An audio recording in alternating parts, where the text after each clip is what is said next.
Bueno, pues yo vengo del mundo de la interpretación, ¿no? Siempre mi vida un poco giró desde los 20 o 21, 22 más o menos en el mundo de lo que es la interpretación, de contar historias, que es mi oficio, ¿no? Contar historias bien o como actor, o bien como director, o bien como guionista, o bien como productor, ¿no? Y es un poco, pues son mis orígenes a nivel de, ya te digo, yo vengo principalmente de trabajar como actor, como director también en teatro y en cine, con los documentales ahora, pero mi origen, digamos, viene de la actuación y de la actuación y de la interpretación, ¿no? No a destacar, sino que yo tengo mucho cariño por todos los espectáculos y por todos los trabajos donde estuve, ¿no? Porque cada uno de ellos pues fue como un escaloncito, ¿no? Y cada uno de ellos pues me permitió llegar hasta aquí. Si yo no me hubiera subido a unos zancos hace 13 o 14 años con lo, entre comillas, peculiar que puede ser eso, ¿no? Pues muy probablemente no estuviera aquí, ¿no? Y eso me permitió vivir y vivir bastante bien, una época. Después el teatro, otra época, ¿no? La vida, creo que de un artista son diferentes épocas y claro, si solo estás, creo que a un palo, es muy complicado, ¿no? Mi experiencia me dice eso, ¿no? Además nosotros, pues bueno, tenemos una zona de ámbito, aunque trabajamos por toda España, por toda Europa, inclusive y demás, pero bueno, en Galicia tenemos bastante trabajo, afortunadamente y demás, ¿no? Y eso, cada cuestión o cada proyecto, no cada cuestión, no cada proyecto, lo que te permite es seguir avanzando, ¿no? Es decir, si no me hubiera subido, ya te digo, a aquellos zancos con lo peculiar que puede resultar eso, pues probablemente no estaría hoy aquí y no llegaría a dirigir pues la segunda película, que es esta, la que te voy a contar ahora de qué va, ¿no? Y si no hubiera habido el resto, sería muy difícil llegar hasta aquí, ¿no? Porque lo básico en este oficio creo que es la supervivencia, ¿no? Mes a mes, día a día, y como decía un veterano, amiguete nuestro, ¿no? Artista es el que llega a fin de mes, ¿no? Claro, porque sin eso no se permite continuar en la historieta, ¿no? Entonces no destacaría nada y lo destacaría todo, ¿no? Al mismo tiempo, porque cada cosa, por pequeñita que fuera, me permitió pues continuar en el oficio y en lo que a mí me gusta y en lo que es mi leitmotiv, que es contar historias, ¿no? De la manera que sea, ¿no? Como actor, como director, como guionista, ¿no? Pues esa es una pregunta muy típica, ¿no? Nosotros lo vimos muy bien y nos lo pasamos muy bien y nos divertimos mucho. Y fue una época muy bonita porque nosotros viajamos por España, Portugal y por muchos sitios subidos a nuestros zancos, y con una peculiaridad que nosotros, por ejemplo, conducíamos motos y bicicletas a 4 metros de altura, lo cual era muy peculiar en la época porque no había nada. Entonces no teníamos competencia en ese sector en ese momento, porque éramos muy diferentes, ¿no? Por eso podíamos ir a muchísimos sitios y salir de un lado para otro, porque era algo original, ¿no? Es decir, nosotros heredamos, por ejemplo, la idea de construir una moto que medirá 4 metros de altura y todo esto, del que fue nuestro director y nuestro mentor a la compañía, que es Avelino González, un director gallego que ahora precisamente también está trabajando en Madrid, en una de estas series de Antena 3, Telecinco, acaba de bajar hace poquito y es un histórico de la actuación, de la dirección y de la escritura de Galicia, ¿no? Y somos pues la generación que continuó a nuestros maestros o nuestros antiguos compañeros, ¿no? Y continuamos su estela, ¿no? Pues esto surge, yo me iba a ir a hacer otro documental que era sobre un payaso que actúa en las zonas de conflicto, ¿no? Y nos íbamos a marchar para Libia, ¿no? Pero ¿qué pasa? Justo un mes antes de toda la programación, de marchar y todo esto, pues en Libia subió demasiado la tensión. Ya estaba subida cuando nosotros pensábamos ir, pero subió a muchos niveles, entonces era muy peligroso ir a Libia en ese momento. Y bueno, hubo que abortar ese proyecto. Yo estaba un día pues navegando por internet y encontré un post. Es tan sencillo como esto, un post de la plataforma de víctimas donde exigía justicia, pedía verdad y demás. Y le envié, pues, dije, pues mira, esto puede ser, ya que no voy a hacer el otro en principio, ¿no? Pues mira, esto pues, no tiene mala idea, este documental y demás. A ver, voy a preguntar a ver qué hay aquí, ¿no? A ver qué hay aquí, porque ponen esto aquí, ¿no? Y si tienen algún documento o algo que me pueda demostrar que lo que están diciendo, pues es veraz, ¿no?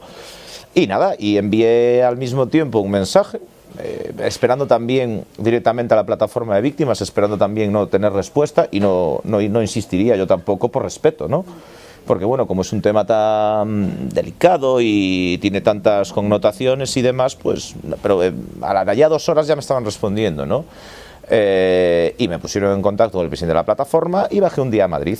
Entonces, claro, yo le pedí una serie de documentos y él me los aportó, ¿no? Un principio, y empezamos a hablar un poco del tema, y él automáticamente ya me dijo, pues mira, yo me alegro que tengas esta intención de querer hacerlo y tal, hay que someterlo, hay que preguntarle a todos los miembros de la plataforma de víctimas y todo, y una buena idea para financiarlo. Y a mí ni se me pasara por la cabeza la financiación y me parara a pensar en eso, porque es un impulso de un primer momento, tanteas a ver una situación y después ya llegaría el momento de pensar en eso, ¿no?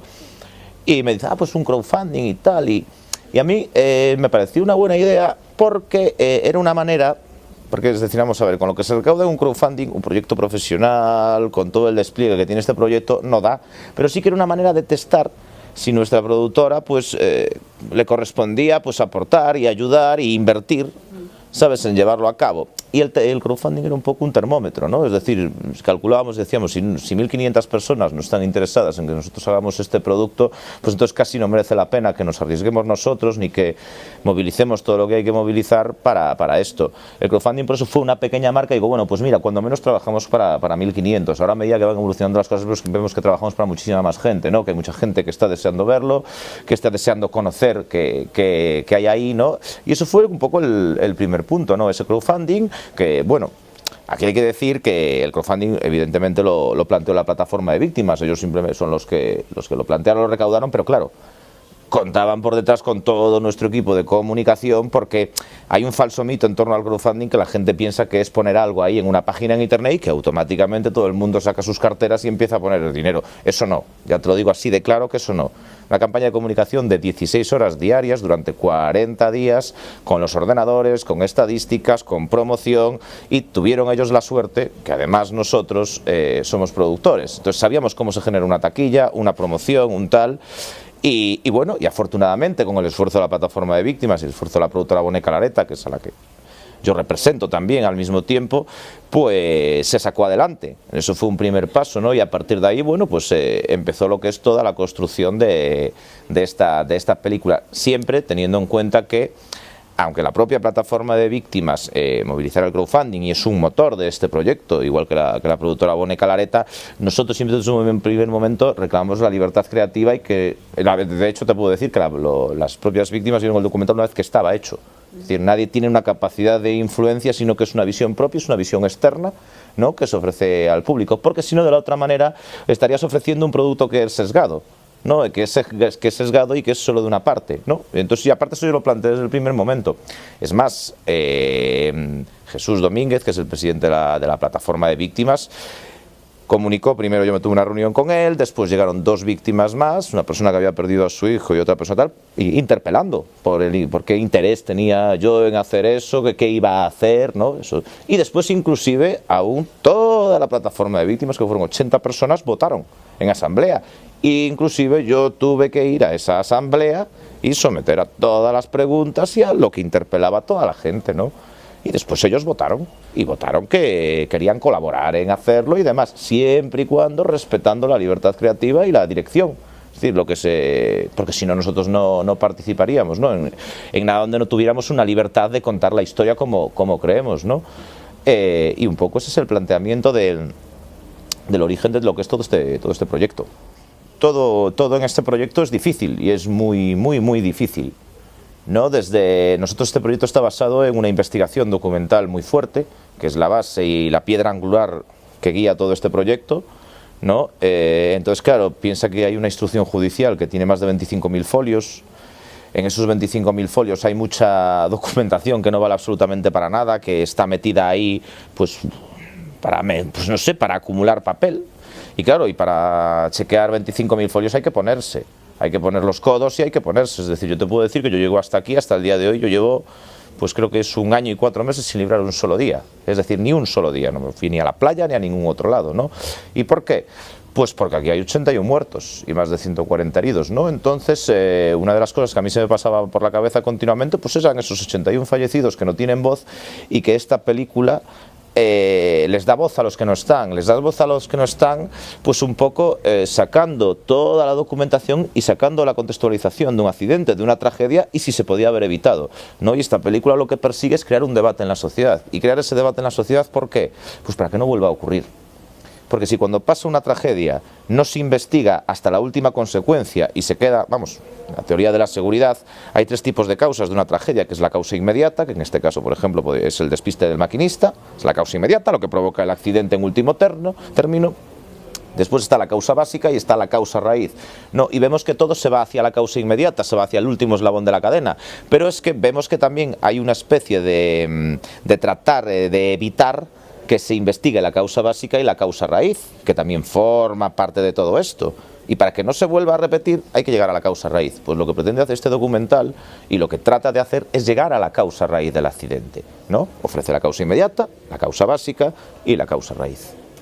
Sí, claro, nosotros, esto es algo muy problemático, nosotros afortunadamente tenemos a la plataforma de víctimas por detrás que apoya y todo esto, pero sí, evidentemente, hombre, aún estamos esperando por diferentes cuestiones del juzgado, diferente documentación que no nos fue aportada y está en la instrucción judicial, pero bueno, también tenemos otros mecanismos para conseguir determinadas cosas, entonces, y también hay gente que desde dentro, bueno, pues que también nos ha colaborado, ¿no? Y claro que hemos tenido muchas dificultades en todos los aspectos, en todos los aspectos, pero bueno, ya cuando tú asumes un proyecto de estos ya lo sabes, es decir, no hay que ser...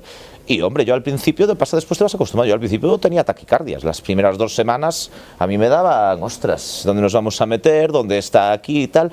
Pero en determinados momentos se me venía a la cabeza, pues yo tengo la imagen de 4 o 5 fallecidos, ¿no? Que son quizás por cercanía, ¿no? Porque tenían más o menos mi edad, conocí a sus padres, conocí familias destrozadas y demás, y tengo muy, muy grabada en mente pues sus caras y lo que no pudieron hacer, ¿no? Los hijos que no pudieron tener, ¿no? Entonces, pues un poco eso sí que te da la fuerte. Y después también hay otras cuestiones como pueden ser las represalias que se pueden tomar por este tipo de cosas y demás, pero bueno, ya tenemos todo asumido, no hay ningún tipo de problema y nosotros frentearemos la situación, venga como venga. Nosotros estamos muy satisfechos de nuestro trabajo, creemos que es un trabajo honrado y serio, ¿no? Y que creo firmemente además que ayuda a que no vuelvan a suceder este tipo de cosas si es tenido en cuenta, ¿no? Y si no es censurado, si no es apartado y demás, ¿no? Afortunadamente, la película se va a estrenar en la Seminci, que es uno de los festivales más prestigiosos y longevos de Europa. Entonces, pues mira, eso ya, yo pienso que arranca en la posición que tiene que arrancar la película, no porque la hiciera yo, sino por la historia que cuenta. Y creo que la historia que cuenta debía tener un punto de salida, que lo va a tener, y además hay más festivales de donde la película ya está seleccionada, no están llegando ahora de última hora noticias, ¿no? Porque los procesos de selección hay que enviar 2 o 3 meses antes y demás, ¿no? Y no están llegando ahora de última hora noticias, estamos muy satisfechos, muy contentos, y una cuestión importante, 2 días después de anunciar que el documental se estrenaba en la Seminci, justo, casualidades de la vida, el juez anuncia que va a cerrar la instrucción judicial. Hoy justamente el abogado de la plataforma de víctimas hace un recurso de reforma y ese recurso de reforma está basado en la investigación del documental, en gran parte. Es decir, cuando menos este documental ya está sirviendo, todo el proceso de investigación y de documentación está sirviendo para que los propios abogados hagan un recurso de reforma, ¿no? Y presenten este tema. Por lo tanto, y yo la recepción de las víctimas y de todo, solo el abrazo que te da un padre, pues oye, el maquinista es el último eslabón de una cadena de errores, es decir, es evidente. Vamos a ver, mira, un vehículo ferroviario, un tren va sobre unos raíles, no, quien administra esos raíles es el administrador de infraestructuras, entonces tiene que tener una seguridad, y quien lleva la operativa de los trenes es, en este caso, Renfe, el administrador de infraestructuras es Adif. El maquinista cuando llega a una curva no tiene un volante para torcer. No, el maquinista lleva un tren que va guiado sobre unos raíles y estamos hablando de una cuestión que es alta velocidad. La alta velocidad tiene unos sistemas de frenado automático que se llama RTMS-TCS y no funcionó aquel día. ¿Por qué? Pues hay que ir a saber por qué no funcionó ese sistema de seguridad, ¿no? Porque claro, si a mí me dicen que un tren de alta velocidad solo voy única y exclusivamente en las manos de maquinista, pues yo personalmente no me subiría. Claro, porque es un tren que va a 200 y pico kilómetros por hora. Entonces se supone que va a llevar... Y además, mira, para esto hay un ejemplo muy fácil. Japón lleva con la alta velocidad 50 años. Y Japón ha transportado en 50 años al equivalente a toda la población mundial. El resultado de Japón es 0 accidentes, 0 muertos. Francia lleva bastantes más años que España, ahora no te puedo precisar porque tengo una cantidad de datos en la cabeza tremendo, pero lleva muchos más años que España transportando viajeros con alta velocidad. 0 accidentes, 0 muertos. España ha transportado a muchísimos menos viajeros que Japón y que Francia, y ya tiene un accidente muy grave con 81 muertos y 140 heridos de diversa consideración, muchos de ellos con la vida arruinada. Que sí que quedaron vivos, pero hay casos desastrosos, donde su vida está completamente arruinada. Entonces, claro, es triste que no se vea que los mecanismos de un Estado de Derecho funcionan para satisfacer las necesidades de unas víctimas que lo que quieren es justicia. No, quieren justicia y saber la verdad. Porque claro, cuando ya te lo han quitado todo, te han quitado a tu hijo, la madre que pierda un hijo, eso es irrecuperable. Eso es irrecuperable. La madre que pierda un hijo, pues por lo menos un Estado de Derecho y una democracia debería otorgarle a esa madre que pierda a su hijo la verdad, por muy dura que sea y por mucho que cueste, porque así de esa manera lo que se estaría es evitando que vuelva a suceder. Y además, fíjate una cuestión, en España, en los últimos 10-12 años, tienes el Yakolev 42, 62 militares españoles fallecidos y 13 de tripulación, 75. En total, tienes el accidente del metro de Valencia y el accidente de Spanair. No, y qué curioso, y el del Albia. Tienes 4 tragedias y casualidades de la vida, las 4 tragedias la culpa es del conductor, y si está muerto, entre comillas, mucho mejor, parecen decir las determinadas situaciones, ¿no? Mucho mejor, porque así ya se le coloca la culpa a él y se acabó. Y así estamos evitando que sucedan más de estas tragedias. No. Y hay que analizar esto, ¿no? Es decir, 4 accidentes, 4 tragedias muy graves con un gran número de muertos y el resultado de las 4 siempre es que la culpa es del conductor. Hombre, no sé. No es de ninguna manera ficción. No, además yo no me siento... Bueno, además para hacer una película de ficción, un documental, aún podemos nosotros arrimar el presupuesto económicamente porque esto no tiene ningún tipo de subvención pública. Entonces, claro, una película de ficción, yo sé lo que cuesta producir una película de ficción porque trabajé en ella, entonces ya ni se nos plantea por la cabeza, ni tengo ningún tipo de interés en hacer ninguna película de ficción. A mí, de hecho, me interesan las historias reales, ¿no? Las historias reales y me interesa captar ese trocito de alma que tiene cualquier persona a la que entrevistas o con la que hablas, ¿no? Ese pequeñito, ¿no? Es decir, nuestro trabajo, en realidad, no sé a qué director muy conocido de documentales, se lo leí hace poco, también cruzo, pero es decir, nuestro arte está en convertir en 2 horas de conversación en 1 minuto, ¿no? Y en comunicar todo esto a un público, con 1 minuto, ¿no? Y con un ritmo y tal, no. Y a mí me gusta el documental. Yo he trabajado en ficción como actor, pero no me apetece ni como director en estos momentos, ni, no sé, a lo mejor dentro de algunos años sí. Pero a mí el documental me parece más atractivo y me veo más preparado y más cualificado para desarrollarlo que una película de ficción como director. Como actor sí, que no tengo ningún problema, me lo paso muy bien y trabajo, y es mi trabajo, ¿no? Pues nosotros en diciembre muy probablemente lleguemos a los cines, muy probablemente. Es decir, estamos trabajando ahora sobre ello, de hecho ya tenemos en Madrid ya va a haber cines donde va a estar la película y estamos trabajando precisamente en estos momentos sobre eso para llegar a diciembre. Los cines que invertiremos ahí para tratar de llegar y después miraremos a ver cómo el resultado que está. Afortunadamente, pues no sé, estos últimos días estamos percibiendo con todas las noticias que están saliendo y todo esto, pues estamos percibiendo que hay un interés, que la gente quiere ver el documental, que la gente pregunta, bueno, y queremos ver, pues ahora si conseguimos mantener esta, entre comillas, promoción, porque en realidad no es una promoción que se está haciendo a través de las redes sociales, a través de la prensa. Justo coincidió que, claro, nosotros se anuncia que la Seminci selecciona la película y 2 días después el juez dice que va a cerrar la instrucción judicial, pues claro, a mí me coincidió y no quiero yo con esto hablar nada mal ni de la justicia ni de nada, pero nosotros, claro, me decía un colega mío, Tate, es que nuestro mejor jefe de prensa en este momento pues acaba de ser el juez, y la realidad, porque yo en el momento, cuando sale la noticia 2 días después de que van a cerrar la instrucción judicial, que qué casualidad, 2 días después de que se anuncia que se va a estrenar el documental en uno de los festivales más importantes de Europa, que seguramente pues coincidió, pues, pero yo justo ese día yo estaba llamando por teléfono a 2 jefes de prensa para contratar, uno en Galicia y otro en Madrid. Pues claro, me llama Europa Press y tal para hacerme una entrevista, para hablar conmigo, una cosa, otra, tal. pasan 2 minutos, me llama otro, y dijo, llamo por teléfono y digo, aborta lo de los jefes de prensa, porque creo que nuestro mejor jefe de prensa está siendo el cierre de la instrucción judicial. Claro, y efectivamente, llevamos sin parar continuamente entrevistas y difusión. Digo, bueno, pues mira, muy bien, perfecto, es un poquito que nos ahorramos, que lo invertiremos para la distribución, ¿no? Tenemos pocos recursos, pero bueno, los estiramos bastante bien hasta el momento. No, por ahora no, porque tú piensas que nosotros esto está bien, es cierto que se sabía que hubiera un crowdfunding, que todo esto y qué tal, pero nosotros a partir de ahí, a partir de que el crowdfunding se acabó, nosotros cerramos un búnker, ¿no? Nosotros no concedimos ningún tipo de entrevista ni absolutamente nada hasta ahora que estaba la película hecha. ¿Para qué? Pues para estar trabajando totalmente tranquilos, no tener ningún tipo de interferencia y no crear ningún tipo de cuestión. Estuvimos así y sí que nos llamaron varias veces, aparte medios de comunicación pues muy importantes, querían hacer no, y siempre la respuesta fue no.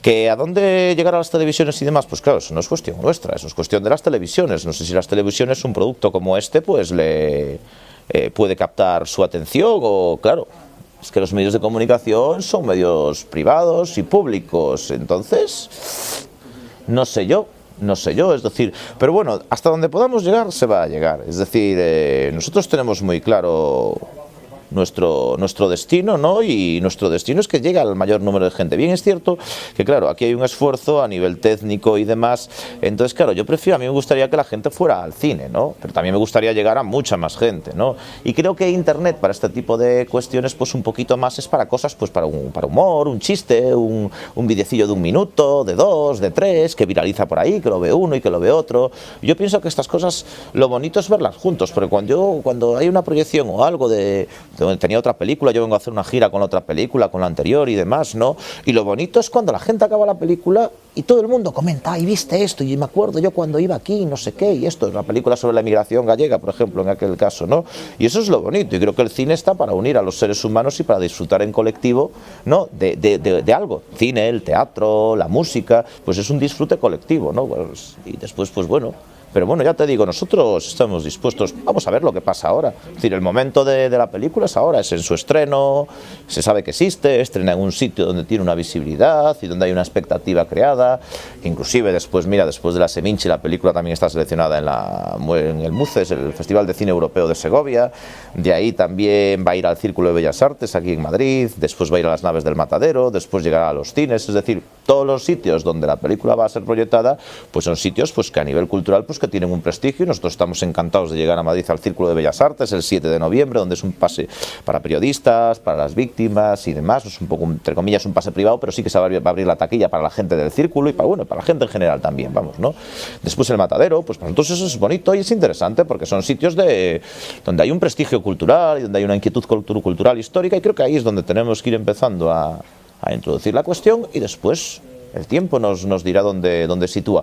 Cuando menos estas películas ya está basando lo que te decía al principio. Mira, solo hoy el recurso de reforma que ha metido el abogado de la plataforma de víctimas está basado en la película. Entonces ya dices tú, pues mira, algo hay aquí, ¿no? Es decir, aquí hay una investigación muy grande, muy grande, de miles de horas. Es decir, aquí... ¿Cuánto tiempo habéis estado...? Pues mira, yo personalmente, somos varios, ¿no? Pero yo personalmente como director tengo más de 5.000 horas metidas solo en la investigación, solo de la investigación. Después grabar, después etcétera, ¿no? Y después, además de estar yo, tenemos a 6 ingenieros, y hubo momentos que estamos manejando a 10 ingenieros, lo que es toda la logística. No, manejando en el sentido de comunicar, mira, tengo esto, porque entre una instrucción de 20.000 y pico folios, además yo si solo me afirma una cosa una persona, no saco eso, yo necesito 2 o 3 opiniones sobre un mismo tema, porque me parece lo más riguroso para llevar a comunicar algo, a llevar a cabo, ¿no? Comunicar a la gente algo, que tiene que tener un soporte, ¿no? De gente especializada en el sector y todo, ¿no? Y después de todo eso también hay gente que te quiere engañar, porque aquí hay de todo, ¿no? Y piensa que también estamos hablando que, hombre, es un poco, pues tanto Renfe como Adif son empresas públicas, manejan muchísimo dinero, y curiosamente los únicos que pueden, si tú eres ferroviario, en España solo puedes trabajar o en un lado o en el otro. Por lo tanto, claro, si estás trabajando dentro de tal, pues probablemente te digan que no hables, porque si hablas puedes llevar un palo, ¿no? Entonces esto todo es muy dificultoso, pero con todas estas dificultades y con todo esto, La película salió adelante, la película está ahí, nosotros estamos muy pero que muy satisfechos del trabajo. Nos consta que 2 o 3 víctimas que nosotros, porque no lo vieron todas, hasta que se estrene no se puede el documental si no supone eliminarlo, ¿no? Quien lo vio, las víctimas están encantadas y eso es muy complicado, porque cuando tú haces algo y tienes relación con una parte y todo, no siempre hay, pero no, aquí no, porque nosotros teníamos muy claro que lo que no nos interesaba, esto no es una película documental que vaya dirigida a las vísceras del espectador, no, esto es una película documental que va dirigida al cerebro del espectador, para que vea y en base a una serie de datos reflexione y llegue a una conclusión por sí mismo. Yo no opino, aunque evidentemente ya hacer una película, hacer un documental ya es opinar, ¿no? Ya es hacer un guión y tal, pero yo procuro no opinar, yo me baso habitualmente en datos y en los propios datos, que existen una instrucción judicial y también en datos que externamente pudimos llegar a ellos, pero son documentos oficiales, que no están en la instrucción judicial, pero van a estar. Vale, pues el nombre de Frankenstein 04155 pues responde a dos cuestiones, ¿no? Frankenstein era el nombre, como en el argot ferroviario era conocido ese tren, que es un tren Alvia S730, que es un tren derivado de otro tren a su vez y que está hecho como, entre comillas, y te cito las palabras de un directivo de Renfe, a retales de otros trenes. A retales del S130 al que se le incorporan 2 furgones generadores llamados ZED, que son coches extremos técnicos, ¿no? Eso es por lo que lo conocen como el Frankenstein, ¿no? Y el 04155 es el servicio que realizaba ese tren, servicio Madrid-Coruña. Ese es el número de servicio. Entonces el título del documental viene de ahí. Desde los propios ferroviarios lo llamaban el tren Frankenstein. Claro, cuando desde dentro ya se le llama al tren Frankenstein ya no pinta la cuestión bien. No a priori, digo, claro, a priori, ¿no? Y además, por ejemplo, tú ves que ese tren es un tren peculiar, porque fue anunciado y presentado como un tren único en el mundo, ¿no? Único en el mundo, que sirve para andar, sirve para todo. Para andar por vía electrificada o sin electrificar, para circular con ancho internacional o con ancho ibérico. Y vamos, cuando se presentó el tren, quien lo presentó era el exministro de Fomento, Pepe Blanco, y el europarlamentario socialista. Presentado presumía delante estaba en Estados Unidos y delante del secretario de Transporte de Estados Unidos, y tal que le dijo que era un tren único en el mundo y tal, que el de Estados Unidos le dijo, oye, pues un día voy allá y te lo veo, a ver, porque oye, esto me puede funcionar aquí para el tema. Pues claro, el tren único en el mundo tiene una muesca de 81 fallecidos y más de 140 heridos, y el tren tiene mucho ahí por indagar y por investigar, ¿no? Y por solucionar. Y por solucionar, sí. Bueno, ahora mismo la verdad es que como esto nos ha absorbido tanto, ahora mismo lo que estamos preparando es cómo llegar a más gente con esto. Es decir, porque esto también va a marcar un poco nuestro futuro, ¿no? Sobre todo en el mundo cinematográfico y en el mundo del documental. Dependiendo del resultado que nos dé que le dé a la propia empresa, que tiene una inversión y un despliegue muy grande aquí, pues se tomará la decisión de hacer más proyectos de audiovisuales o de no hacerlos. La realidad es así. Claro, es decir, pues por ejemplo, no me quiero comparar, salvando las diferencias, pero Michael Moore, su primer documental es Roger and Me. Ese documental le permite recaudar una taquilla muy, muy, muy importante, y esa taquilla que recauda muy importante le da una libertad para poder seguir haciendo su carrera en el mundo documental y no depender absolutamente de nadie. Claro, entonces puede haber 2 versiones. O que pase ese milagro, que se nos haga el milagro, no lo creo yo, tampoco que se nos haga el milagro, ¿no? O que, no habiendo el milagro, pues sí que pueda tener una repercusión el documental y tal, y nos animemos o a hacer otras cosas y demás. Pero bueno, está un poco, depende ahora mismo, hay demasiada cuestión metida en esto, tanto a nivel de tiempo, a nivel de... Pues fue mucho sacrificio por nuestra parte, pero bueno, estamos muy satisfechos de haber hecho ese sacrificio, sobre todo por darle voz a quien no la tiene, que son los 81 fallecidos, ¿no? En el campo humano, pues sí, pero claro, también tenemos que ser realistas en esta vida, y a mí, claro, yo no me puedo permitir, como he hecho hasta ahora, trabajar gratis. Claro, desgraciadamente, me gustaría a lo mejor, ¿no? Pero no, ves un momento y dices, hostia, no me puedo permitir esto, ¿no? Claro, es decir, porque, oye, son miles de horas de trabajo y tal, pero bueno, estoy muy orgulloso y me parece muy digno haberlo hecho, pero claro, uno también va subiendo en edad y dice, tate, ¿no? Pero bueno, ya te digo, no hay ningún tipo de problema por eso. Tengo una idea, ¿no? Que es decir, bueno, yo tengo que tener 3 películas, voy a hacer como mínimo antes de los 40, ¿no? Entonces digo, bueno, ya ahora ya hice 2, digo, me queda una, digo, mal será, entonces puede ser una que vaya en un determinado sentido o puede ser otra que cierre un ciclo, ¿no? Puede ser una que sea para continuar o puede ser una que diga, pues mira, pues esta es mi última y es para cerrar este ciclo. Y lo dejamos aquí, continuamos con otro tipo de cuestiones. Un poco depende de todo esto. Nosotros somos una especie de jornaleros de este oficio, ¿no? Vamos a proyecto, vamos a lo que nos caiga. Nosotros vivimos en la auténtica incertidumbre continua y eso que bueno, nosotros con nuestra productora y demás, es una productora pequeña, pero bueno, que nos buscamos bastante bien la vida en todos los aspectos, ¿no? Pero bueno, también tenemos que ser realistas, ¿no?